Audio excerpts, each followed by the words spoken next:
Assalamualaikum warahmatullahi wabarakatuh. Perkenalkan, nama saya Mina Putri Ramadan dengan NIM 2352111193 kelas MBS 2E. Oke, di sini saya akan menyampaikan materi mengenai kegiatan ekspor dan impor serta perkembangannya di Indonesia saat ini.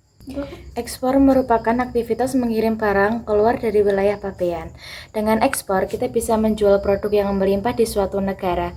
Ekspor dapat membantu mempertahankan tingkat lapangan kerja yang tinggi untuk negara industri. Bagi negara berkembang, ekspor bertujuan untuk mendapatkan uang agar dapat membiayai impor produk yang bisa mereka produksi sendiri.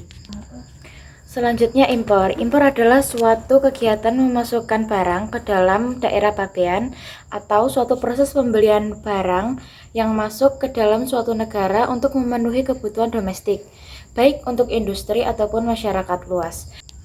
Biasanya, impor dilakukan untuk barang-barang yang tidak bisa diproduksi di dalam negeri. Kemudian, barang yang akan diimpor didistribusikan secara resmi. Keuntungan utama dalam kegiatan impor adalah akses harga barang yang lebih rendah ketimbang produksi di dalam negeri. Apa sih tujuan dari impor itu? Ada beberapa tujuan dari impor, yaitu mengurangi pengeluaran devisa. Selain melalui impor, negara dapat mengurangi pengeluaran devisa untuk memenuhi kebutuhan domestik. Hal ini berarti negara dapat menjaga cadangan devisa lebih stabil yang sangat penting untuk menghadapi fluktuasi pasar internasional.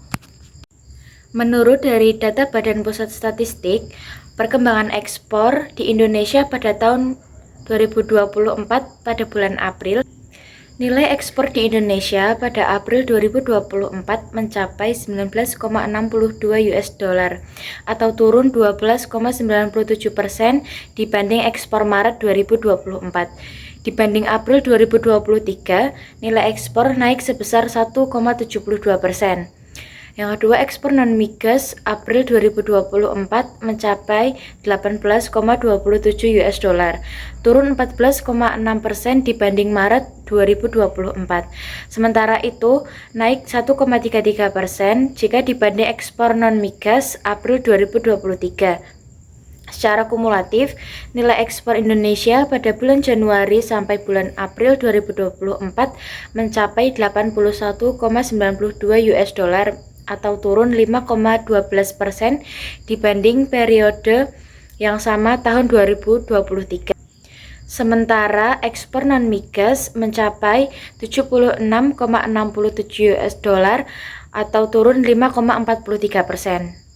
Dari 10 komoditas dengan nilai ekspor non-migas terbesar April 2024, komoditas dengan penurunan terbesar dibanding Maret 2024 adalah logam mulia dan perhiasan atau permata sebesar 478,9 US dollar atau 34,88%. Sedangkan peningkatan terbesar terjadi pada nikel dan barang daripadanya sebesar 210,6 juta US dollar atau 45,85%.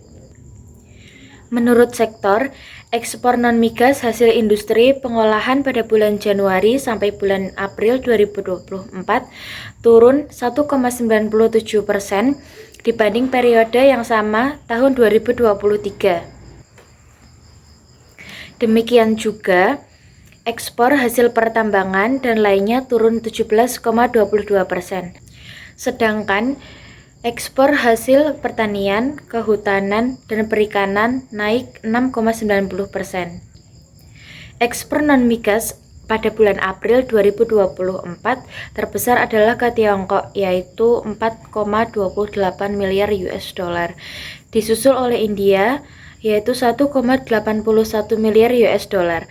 Sementara ekspor ke ASEAN dan Uni Eropa 27 negara masing-masing sebesar 3,35 miliar dan 1,24 miliar US dollar. Menurut provinsi asal barang, ekspor Indonesia terbesar pada bulan Januari sampai bulan April 2024 berasal dari Provinsi Jawa Barat dengan nilai 11,64 miliar US dollar atau 14,21%. Diikuti Kalimantan Timur dengan 8,38 miliar atau 10,23% dan Jawa Timur dengan 8,22 miliar US dollar atau 10,4%. Sedangkan perkembangan impor, nilai impor di Indonesia pada bulan April 2024 mencapai 16,6 miliar US dollar, turun 10,60% dibandingkan pada bulan Maret 2024, atau naik 4,62% dibandingkan April 2023. Impor migas April 2024 senilai 2,96 miliar US dollar, turun 11,1% dibandingkan pada bulan Maret 2024, atau naik 0,18% dibandingkan April 2023. Impor non-migas pada bulan April 2024 senilai 13,10 miliar US dollar, turun 10,51% dibandingkan pada bulan Maret 2024, atau naik 5,68% dibandingkan April 2023. Oke, dari 10 golongan barang utama non-migas pada bulan April 2024, mesin atau perlengkapan elektrik dan bagiannya mengalami penurunan sebesar 388,9 juta US dollar atau 17,7% dibandingkan pada bulan Maret 2024. Sementara peningkatan terbesar adalah gula dan kembang gula, yaitu 139,2 juta US dollar atau 48,64%. 3 negara pemasok barang impor non-migas terbesar selama bulan Januari sampai bulan April 2024 adalah Tiongkok, yaitu 20,77 miliar US dollar atau 35,22%. Yang selanjutnya Jepang 4,26 miliar US dollar 7,23%, dan Thailand 3,27 miliar US dollar 5,55%.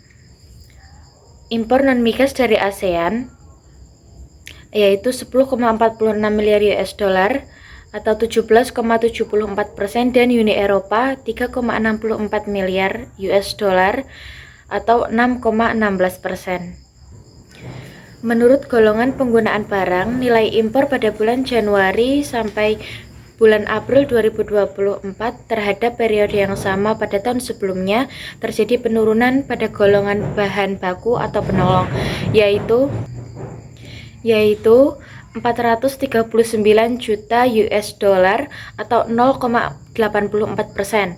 Sementara golongan barang konsumsi dan barang modal naik menjadi 768,4 juta US dollar atau 12,55%, dan 325,2 juta US dollar atau 2,76%.